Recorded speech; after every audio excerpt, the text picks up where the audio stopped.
मेरा नाम अंशुमन है। मैं बहुत ही गरीब परिवार से ताल्लुक रखने वाला लड़का था। तभी तो जेल के अंदर सफाई कर्मचारी का काम किया करता था। जेल के अंदर डर के मारे मेरे हाथ पैर कांप रहे थे और चेहरे पर अचानक पसीना आ गया था। वो लड़की इस टाइम मेरे सामने बैठी हुई थी।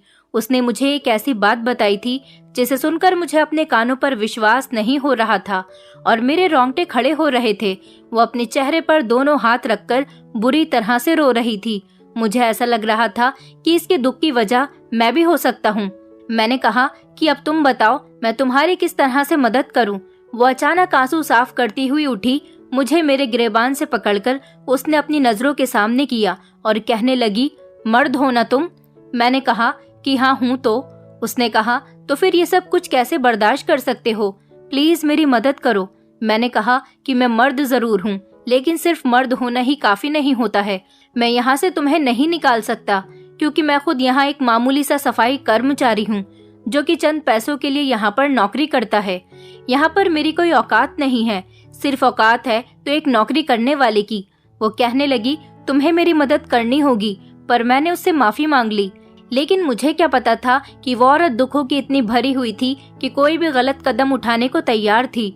मुझे लगा कि शायद वो सुसाइड कर लेगी, लेकिन उसने सुसाइड नहीं की, बल्कि उसने इस दुनिया की एक बहुत ही बड़ी हकीकत से जंग शुरू कर दी। और उसकी कहानी सुनाते हुए आज भी मैं हैरान हो रहा हूँ। उसने जो किया उसे देखकर तो मेरे रोंगटे खड़े हो गए थे।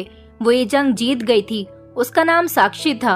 वो बहुत ज्यादा खूबसूरत थी, बिल्कुल ऐसे कि जैसे एक मासूम सी कली होती है जिसको जमाने ने खिलने नहीं दिया।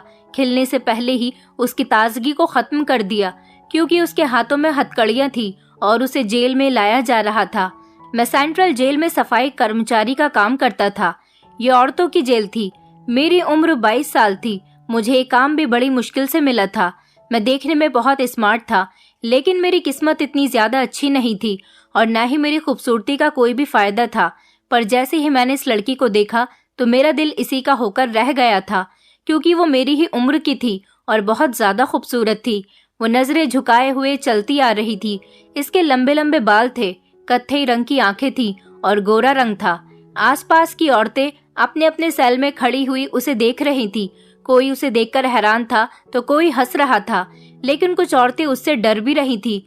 मैंने बाद में जेल की एक औरत से पूछा कि ये क्या मैटर है, इतनी खूबसूरत लड़की को जेल में क्यों लाया गया है, वो भी इस तरह से जैसे किसी खतरनाक मुजरिम को लाया जाता है। आखिर इस लड़की ने ऐसा भी क्या किया है? ये लड़की तो देखने में बहुत मासूम लग रही है। इसे देखकर तो ऐसा लग रहा है जैसे ये कोई मक्खी भी नहीं मार सकती। वो औरत कहने लगी कि तो फिर तुम्हें क्या लगता है कि यहाँ पर सब लोग क्या मक्खियों को मारने के लिए आते हैं? मैंने कहा कि नहीं, मेरा मतलब ये नहीं था। उसने कहा कि औरत को कभी भी इग्नोर मत करना। औरत के हजारों रूप होते हैं और सारे ही रूप खतरनाक होते हैं।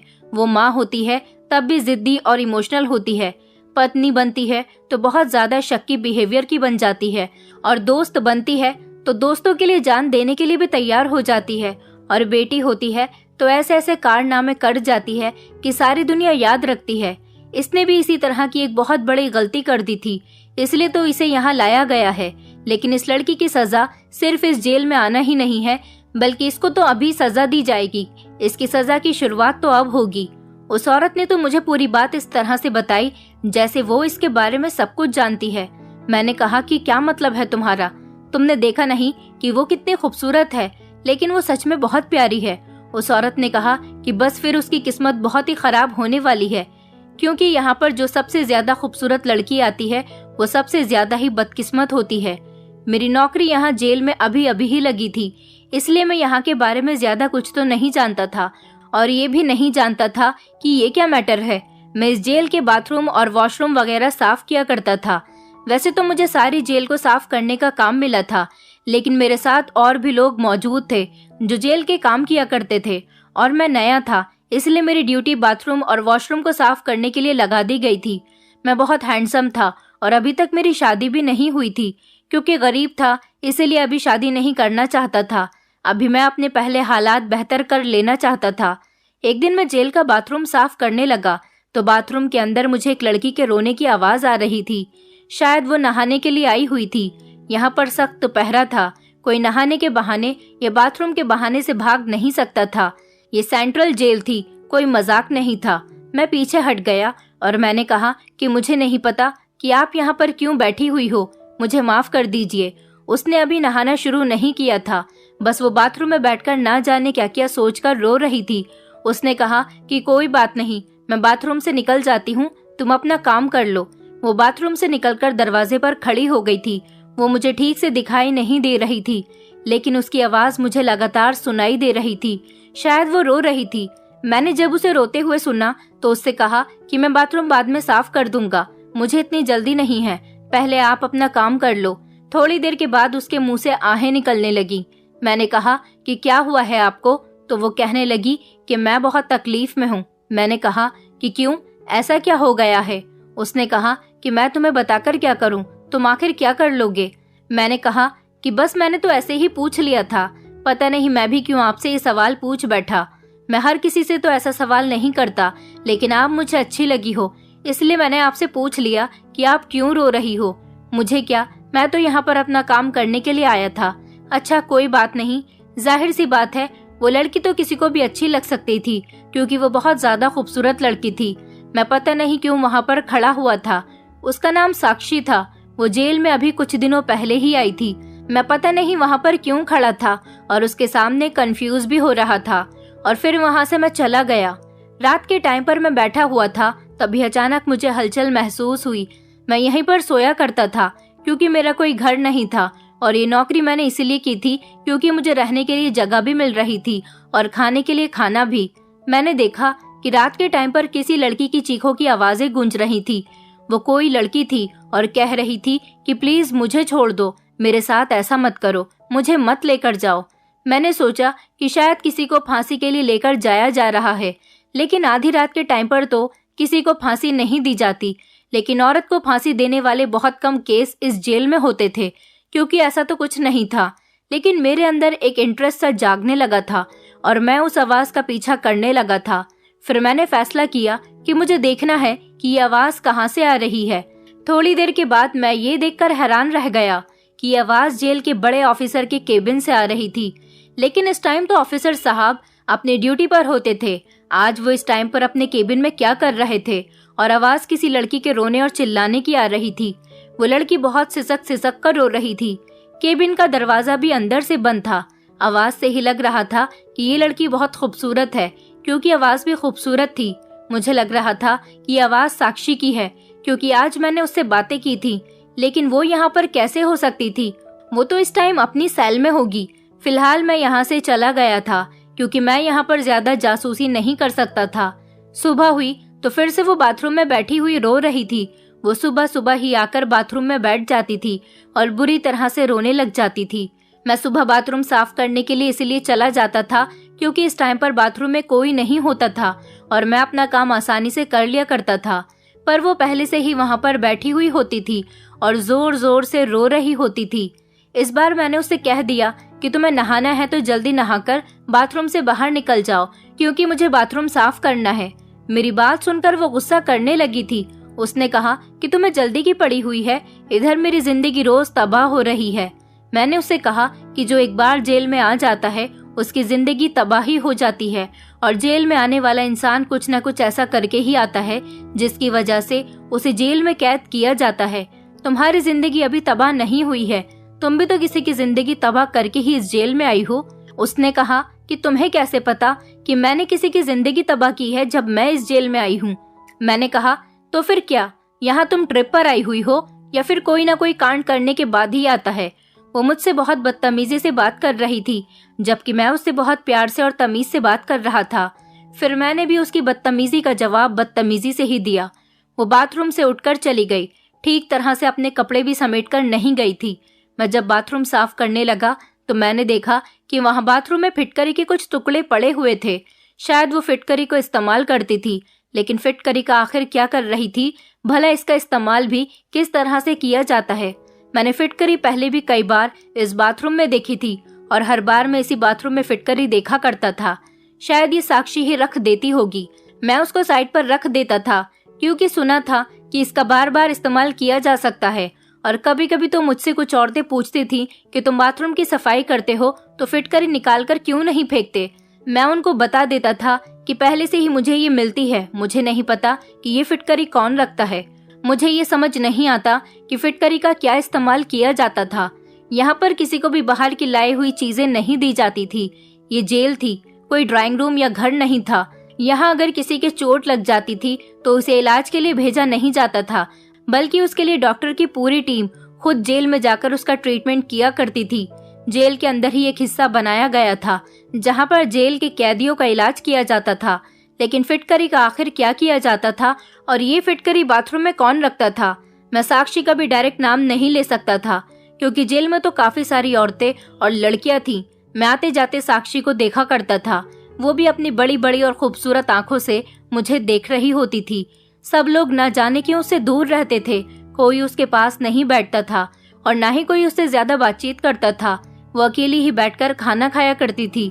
कोई उसे किसी तरह के काम के लिए भी नहीं कहता था। लेकिन रात होती तो मुझे बड़े ऑफिसर के केबिन से चीखने की आवाजें आती थीं। अब मैंने उसकी आवाज को अच्छी तरह से पहचान लिया था और फिर वो सारा दिन उदास रहती थी और रोती रहती थी।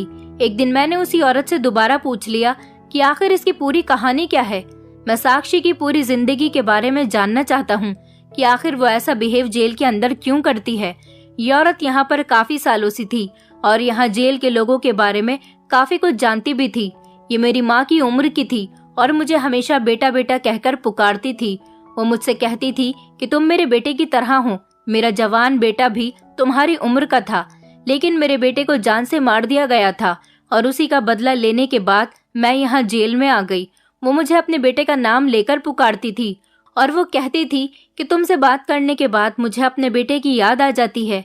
मेरा जेल में सारे लोगों के साथ बहुत अच्छा बिहेवियर रहता था, इसीलिए सारी औरतें और लड़कियां मुझसे अच्छी तरह से बातचीत करती थी। यहाँ तक कि जितने भी सफाई कर्मचारी मेरे साथ काम करते थे वो सब भी मेरे साथ अच्छा बिहेवियर रखते थे। ये औरत इस जेल की सबसे बूढ़ी कैदी थी। मैंने उससे पूछा कि ये साक्षी की क्या कहानी है, शायद उसकी स्टोरी के बारे में आपको पता हो। उसने आपको अपने बारे में सब कुछ बताया हो या फिर आप उसके बारे में सब कुछ पहले से ही जानती हूँ। उसने कहा कि हाँ, मुझे उसके बारे में सब कुछ पता तो है। मैंने उनसे कहा कि माँ जी, मुझे साक्षी की पूरी स्टोरी सुननी है। वो मेरे पास बैठकर मुझे साक्षी की स्टोरी सुनाने के लिए बैठ गई थी और फिर उन्होंने मुझे एक ऐसी बात बताई जिसे सुनकर मेरे होश उड़ गए। उसकी पूरी कहानी सुनाने के बाद तो मुझे भी साक्षी से डर लगने लगा था। उन्होंने मुझे बताया कि साक्षी बहुत खूबसूरत, इंटेलिजेंट और बहुत कम उम्र की लड़की है और ये एक अच्छी फैमिली से बिलोंग करती थी। साक्षी एक लड़के से बहुत ज्यादा प्यार करती थी और साक्षी से कोई और लड़का शादी करना चाहता था। साक्षी ने उस लड़की की मोहब्बत को रिजेक्ट कर दिया था, लेकिन उस लड़के ने साक्षी से कहा कि मैं कभी तुम्हें किसी दूसरे लड़के से शादी करने नहीं दूंगा। पर साक्षी ने उस लड़की की बात को सीरियस नहीं लिया था। साक्षी ने सोचा कि शायद उस लड़की ने जो बात कही थी वो सिर्फ गुस्से में कह दी थी, वो इतनी बड़ी बात नहीं थी, ऐसा वैसा कुछ नहीं होगा। साक्षी की शादी उसके पसंद के लड़के के साथ हो रही थी और शादी के लास्ट मोमेंट पर वो लड़का बहुत सारे लोगों को लेकर आ गया और उसने वहाँ पर आते ही साक्षी को किडनैप कर लिया और उसके पेरेंट्स और उसके होने वाले पति की गोली मारकर उनकी हत्या कर दी। मैंने कहा कि उस लड़के ने साक्षी को किडनैप कर लिया और उसके माता पिता की और उस लड़के की भी हत्या कर दी जिसके साथ उसकी शादी होने जा रही थी। तो किसी ने कोई एक्शन क्यों नहीं उठाया? हालांकि वहाँ पर बहुत सारे मेहमान होंगे और फिर इसमें तो साक्षी की कोई गलती नहीं थी। फिर साक्षी को जेल में क्यों डाल दिया गया? ये सुनकर तो मुझे बहुत अफसोस हुआ कि एक नई नवेली दुल्हन जिसकी शादी होने जा रही थी और उस बेचारी के पति और उसके माता पिता की हत्या कर दी गई। उस बेचारी के साथ इतना बड़ा हादसा हो गया था। जिससे वो प्यार करती थी वो भी इस दुनिया में नहीं रहा। जाहिर सी बात है, इंसान बहुत बड़ी तकलीफ से गुजर रहा होता है। उसने कहा कि वो लड़का साक्षी को अपने घर ले गया और वहाँ उसकी इज्जत के साथ खेलने के बाद उसने उसे छोड़ दिया। उस लड़के को भला कैसे सजा दी जाए, क्योंकि वो तो अभी इस दुनिया में ही नहीं रहा। मैंने कहा कि फिर उस लड़के के साथ ऐसा क्या हुआ? उन्होंने बताया कि उस लड़के को तो साक्षी ने मार दिया। साक्षी ने उसकी हत्या ही नहीं की बल्कि उसके साथ इतना गलत किया कि मैं भी तुम्हें बता नहीं सकती। लोगों के दिमाग से ये मैटर कभी नहीं निकलेगा। जब उस लड़के ने साक्षी की इज्जत के साथ खिलवाड़ करने के बाद और उसकी जिंदगी पूरी तरह से तबाह करने के बाद उसे छोड़ दिया, तो वो एक दिन रात के टाइम पर उस लड़के के घर चली गई। वो समझा कि यह हार मानकर अब मेरे पास आ गई है और अब वो खुद अपने मुंह से इससे शादी करने के लिए कहेगी। लेकिन साक्षी के इरादे तो बिल्कुल भी ठीक नहीं थे। तुम्हें नहीं पता बेटा, साक्षी ने उस लड़के का बहुत बुरा हाल किया, इसलिए तो यहाँ के सारे लोग उससे डरते हैं। तुम्हें नहीं पता, ये कम उम्र की लड़की बहुत ही चालाक है, क्योंकि अब इसको किसी बात का डर नहीं है। इसकी इज्जत भी जा चुकी है। पहले तो इस बेचारी की इज्जत खराब हो गई थी, लेकिन अब हर रोज वो अपने शरीर को किसी के हवस का निशाना बनाती है। मैंने कहा, लेकिन अब वो किसकी हवस का निशाना बनती है? उन्होंने बताया कि यहाँ पर बड़े ऑफिसर जो रात की ड्यूटी देते हैं, वो इस बेचारे की खूबसूरती का रोज फायदा उठाते हैं और सारी रात वो इसकी इज्जत के साथ खेलते हैं। ये तो मुझे भी पता था कि ऑफिसर बहुत ही गलत आदमी है, इसकी नजर बहुत गंदी है। पता नहीं किसने इसको पुलिस वाले की नौकरी दे दी थी, लेकिन ये नहीं पता था कि बेचारी साक्षी रोज उसकी हवस का शिकार बनती थी। उस बेचारी का तो जेल में भी जीना दुश्वार था। मैंने कहा कि सच में साक्षी के साथ बहुत बुरा हुआ है। उसकी कहानी बहुत दुख भरी है। मेरे लिए उसके दिल में बहुत ज्यादा एहसास भर गया था। मैं साक्षी को पसंद कर बैठा था। लड़की की कहानी सुनाने के बाद शायद मैं उससे अपनी मोहब्बत का इजहार कभी नहीं करता, लेकिन उसके साथ बुरा हो रहा था और मैं ये भी बर्दाश्त नहीं कर सकता था। उस औरत ने मुझे बताया कि साक्षी ने पहले दिन ही तुम्हें देख लिया था। फिर कुछ ऐसा हुआ कि साक्षी को जेल के अलावा कहीं और भेजा जा रहा था, पर कुछ ऐसा हुआ कि उसे वहां जाने से रोक दिया गया और यहीं पर उसकी जगह बना दी गई। लेकिन जगह तो साक्षी के दिल में तुम्हारे लिए भी बन गई थी। मैंने कहा, माँ जी, उसके दिल में मेरे लिए कोई जगह नहीं बनी है। अगर जगह बन गई होती तो वे सब कुछ ना करती। उसके दिल में सिर्फ बुराई का ही इरादा है। उन्होंने कहा कि तुम ठीक कह रहे हो, उस बेचारे के साथ गलत किया जा रहा है। हम क्या कर सकते हैं भला? हम तो यहाँ के कैदी हैं। हम उस बड़े ऑफिसर के खिलाफ भी तो नहीं जा सकते। मैंने कहा कि मुझे नहीं पता था कि एक इंसान को उसकी गलती की सजा देने के लिए उसे जेल में डाल दिया जाए, लेकिन उसके साथ फिर रोज रात को कुछ ऐसा किया जाए जिससे वो हर रोज तड़पे। उसे सजा के ऊपर भी एक और सजा दी जाती है। उन्होंने कहा कि ना जाने ऐसे कितने सारे जेल हैं जहाँ पर लड़कियों को अपनी हवस का शिकार बनाया जाता है। ये जेलों में कैद औरतें दो लोगों के लिए आसान शिकार होती हैं। इनके आगे पीछे कोई नहीं होता, इसलिए इन्हें खामोशी से ही अपनी जिंदगी पर बात करनी पड़ जाती है। ये बेचारी पहले ही अपनी जिंदगी से तंग आकर यहाँ सजा काटने आई होती हैं और फिर यहाँ पर भी उन्हें डबल सजा दी जाती है। और मैं तो खुद प्रार्थना करती हूँ कि कोई भी जवान और खूबसूरत लड़की कभी जेल में ना आए। इससे अच्छा तो वो सुसाइड ही कर ले, कम से कम उसे सुकून तो मिल जाएगा। यहाँ पर तो आने वाले की जिंदगी और ज्यादा बुरी हो जाती है। तुम्हें क्या बताऊं बेटा, यहाँ पर हर जगह सिर्फ जख्म ही जख्म है और इन जख्मों को बर्दाश्त करती हुई ये औरतें हैं। इनके चेहरे ध्यान से देखो। इन्होंने कोई पाप किया होगा, कोई गलती की होगी, तभी तो ये यहाँ पर सजा काटने के लिए आई हैं। लेकिन जो ये सजा काट रही है तो ये तो इससे भी बड़ा अत्याचार है ना, कि इनके साथ और ज्यादा कुछ बुरा किया जाए। ये तो पहले ही अपनी सजा भुगत रही है। ये बेगुनाह नहीं है, लेकिन यहाँ पर जो इनके साथ हो रहा है वो बहुत ही बुरा हो रहा है। यहाँ के ऑफिसर को तो सिर्फ यही काम है, एक के बाद एक खूबसूरत लड़की को अपनी हवस का निशाना बनाता रहता है।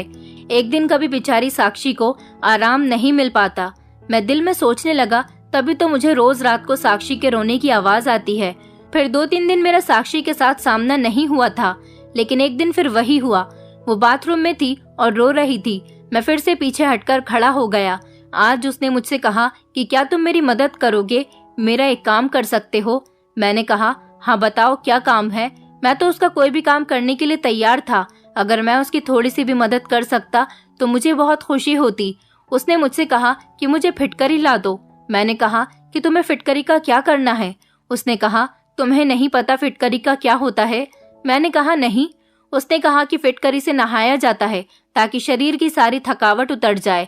अगर गर्म पानी में फिटकरी को मिलाकर नहाया जाए तो शरीर की सारी थकावट दूर होने के साथ साथ शरीर पर लगे हुए जख्म भी ठीक हो जाते हैं।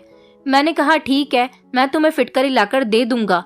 उसने कहा, लेकिन मेरे पास तुम्हें देने के लिए पैसे नहीं हैं।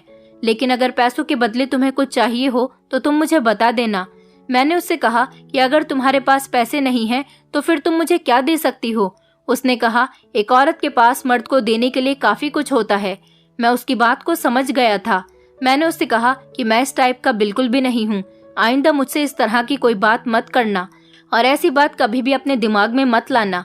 मैं तुम्हारे लिए अच्छी फीलिंग्स रखता हूँ, तुम मुझे सबकी तरह मत समझना। मैंने गुस्से में उसे ये बात कही थी और उसने अचानक मुझे हैरान होकर देखा था। वो मेरी आंखों में देख रही थी।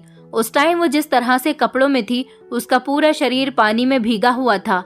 मैं भी उसकी तरफ देखना चाहता था, लेकिन उसका ऐसा हाल देखकर मैंने अपनी नजरें चुरा ली थी, क्योंकि मुझे उससे मोहब्बत हो गई थी।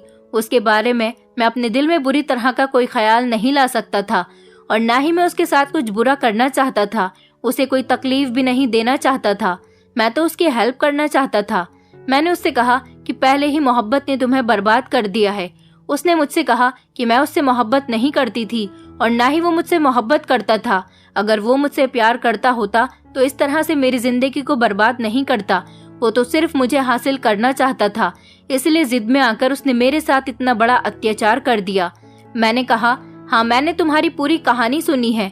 तुम फिक्र मत करो, मैं ज्यादा तो कुछ नहीं कर सकता, लेकिन जो चीज तुम्हें चाहिए मैं तुम्हें लाकर दे सकता हूँ। कल को ही मैं तुम्हें तुम्हारी चीज लाकर दे दूंगा। मैं बाजार से उसके लिए फिटकरी लेकर आया तो उसने कहा, ये तो बहुत कम है, मुझे और चाहिए। मैंने कहा कि दुकान वाला तो कह रहा था कि इसका एक टुकड़ा ही काफी होता है, तुम इतनी ढेर सारी फिटकरी का आखिर क्या करोगी। उसने कहा कि बस तुम मुझे फिटकरी लाकर दे दो। अगर तुम मेरी हेल्प नहीं कर सकते थे तो पहले ही बता देते। वो फिर से गुस्सा हो गई थी। हर बात पर वो बहुत जल्दी गुस्सा हो जाती थी। जाहिर सी बात है, उसकी हालत ही ऐसी थी। मैं उसकी कंडीशन समझ सकता था। मैंने उससे कहा, चलो ठीक है, मैं तुम्हें और फिटकरी लाकर दे दूंगा। और अगले दिन मैं उसके लिए ढेर सारी फिटकरी लेकर आया। वो फिटकरी देखकर बहुत खुश हो गई थी। यहाँ पर शायद साक्षी के अलावा और कोई फिटकरी का इस्तेमाल नहीं करता था। साक्षी ने बहुत ही ज्यादा क्वांटिटी में फिटकरी मंगवाई थी। पता नहीं ये फिटकरी के साथ ऐसा क्या करना चाहती थी। मैंने देखा था कि बड़े ऑफिसर साहब आजकल बहुत खुश नजर आ रहे थे और सारा दिन बड़ी एनर्जी में रहते थे। किसी के साथ गलत काम करके, उसकी जिंदगी को बर्बाद करके ये इंसान कितना खुश और आराम से था। मेरी नजर में तो ये इंसान मेरे लिए दुश्मन बन गया था।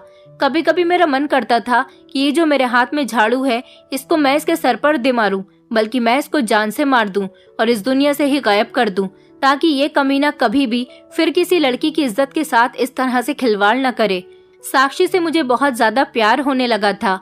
मैं जितना उससे दूर होने की कोशिश करता था, वो इतना ही मेरे दिल के करीब आ रही थी। मुझे उससे बहुत मोहब्बत हो गई थी और अब मेरी ये मोहब्बत बहुत पक्की होती जा रही थी। मैं चिल्ला चिल्ला कर सबको बताना चाहता था कि मैं साक्षी से प्यार करता हूँ। वो जैसी भी है, जो भी है, मैं उसे अपना बनाने के लिए तैयार हूँ।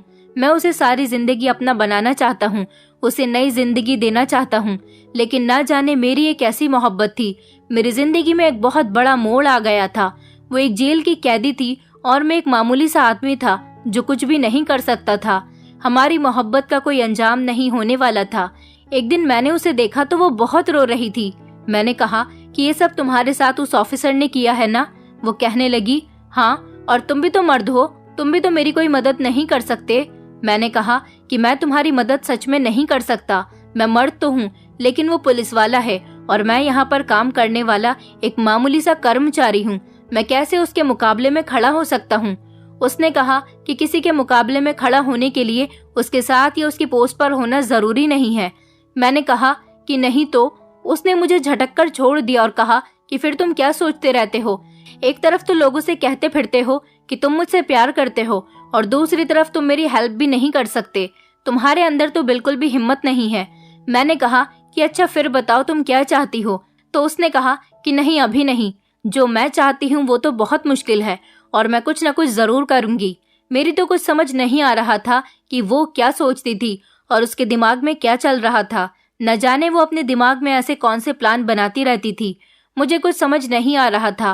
वो अब सारा दिन खामोश रहने लगी थी। अभी तक उसने किसी से बात तक नहीं की थी। कभी कभी उसकी बात माजी से हो जाती थी और वो भी मुझे बताती थी कि तुमने मुझसे कहा था कि तुम्हें साक्षी अच्छी लगती है। मेरे अलावा शायद तुमने किसी और से भी ये बात कही है। ये बात साक्षी तक पहुंच गई है। मैंने कहा कि फिर उसने क्या सोचा है? माँ जी ने कहा कि उसने कुछ भी नहीं कहा, बस वो खामोश रहने लगी है और इसी तरह से अपनी जिंदगी गुजार रही है। सबको पता चल चुका था कि रोज रात को साक्षी को ऑफिसर के केबिन में बुलाया जाता है, बल्कि वहाँ की कुछ औरतें तो उसे बहुत खुशकिस्मत कह रही थी और कुछ लोग कहते थे कि उस बेचारी पर बड़ा जुल्म होता है। साक्षी ऑफिसर की हरकतों से तंग रहने लगी थी। सिर्फ साक्षी ही नहीं, इस जेल में जो भी खूबसूरत और कम उम्र की लड़की आती थी उसके साथ यही सब किया जाता था और वो ऑफिसर किसी भी तरह से हर लड़की का फायदा उठा लिया करता था। शायद माँ जी ने ठीक कहा था कि उन औरतों के आगे पीछे कोई नहीं होता था उन बेचारी जवान लड़कियों को बचाने के लिए, और वो खुद भी अपने आप को किस लिए बचाती, उनको तो पहले ही यहाँ पर फेंक दिया गया है। मुझे तो इस ऑफिसर की शक्ल से ही अब नफरत होने लगी थी। एक लंबे से कद का काला सा और मोटा सा आदमी चलता हुआ जब जेल के अंदर चेकिंग करने आता था तो मुझे वो दुश्मन नजर आता था, और मैं सोचता था कि ये कानून का रखवाला नहीं बल्कि ये तो इस धरती पर बोझ है जिसको इस धरती से खत्म कर देना चाहिए। और सबसे ज्यादा परेशान मैं इस बात से था कि जिस लड़की से मैं प्यार करता हूँ वो उसी की इज्जत के साथ खेल रहा था। दिन रात में जलता रहता था, सोचता रहता था कि मैं क्या करूं और किस तरह से साक्षी की मदद करूं। जब वो सुबह सुबह बाथरूम में नहाने के लिए आती और अपने साथ हुए अत्याचार पर बाथरूम में बैठकर आंसू बहाती थी तो मुझे उस पर बहुत अफसोस होता था। अब मैं उस बेचारी को और ज्यादा तकलीफ में नहीं देख सकता था। मैंने फैसला कर लिया था कि मैं कुछ ऐसा करके ही रहूंगा कि साक्षी इस जेल से भी रिहा हो जाए और इस ऑफिसर की काली करतूत भी सबके सामने खुलकर आ जाए। आज मैंने अपने दिल को बहुत पक्का किया और मुझे आज रात का इंतजार था। जब रात हुई तो आधे घंटे के बाद साक्षी को ऑफिसर के केबिन में बुलाया गया था। मैंने जेल के ही एक कर्मचारी से मोबाइल ले लिया था क्योंकि मेरे पास तो मोबाइल नहीं था। आज मुझे इस ऑफिसर के खिलाफ सबूत इकट्ठा करना था। वो साक्षी की इज्जत के साथ खेल रहा था। वो बेचारी चिल्ला रही थी। ये इंसान बहुत जालिम आदमी था। साक्षी की इज्जत के साथ खेलने के साथ साथ ये इंसान उसको मारता पीटता भी था और वो औरत को एक खिलौना समझ रहा था। मैं ये सब चोरी चुपके अपनी आंखों से देख रहा था क्योंकि खिड़की के दरवाजे पर पहले ही मैंने बंदोबस्त कर दिया था। मैं वहां पर खड़ा होकर मोबाइल से वीडियो रिकॉर्ड कर रहा था। सारी वीडियो मोबाइल में रिकॉर्ड हो गई थी। ऐसी वीडियो बनाते हुए मेरे हाथ पैर कांप रहे थे, लेकिन मैं इसके अलावा कुछ कर भी नहीं सकता था क्योंकि साक्षी को बचाने का मेरे पास एक यही तरीका था। वो बेचारी चीख रही थी, चिल्ला रही थी, लेकिन मैं बहुत मजबूर था। आज रात मैं उसे नहीं बचा सकता था और दिल में सोच रहा था कि बस साक्षी, आज रात सब कुछ बर्दाश्त कर लो, कल के बाद तुम्हारी जिंदगी पूरी तरह से बदलने वाली है। मुझे अपने अंजाम की कोई फिक्र नहीं थी क्योंकि मेरे आगे पीछे रोने वाला कोई नहीं था।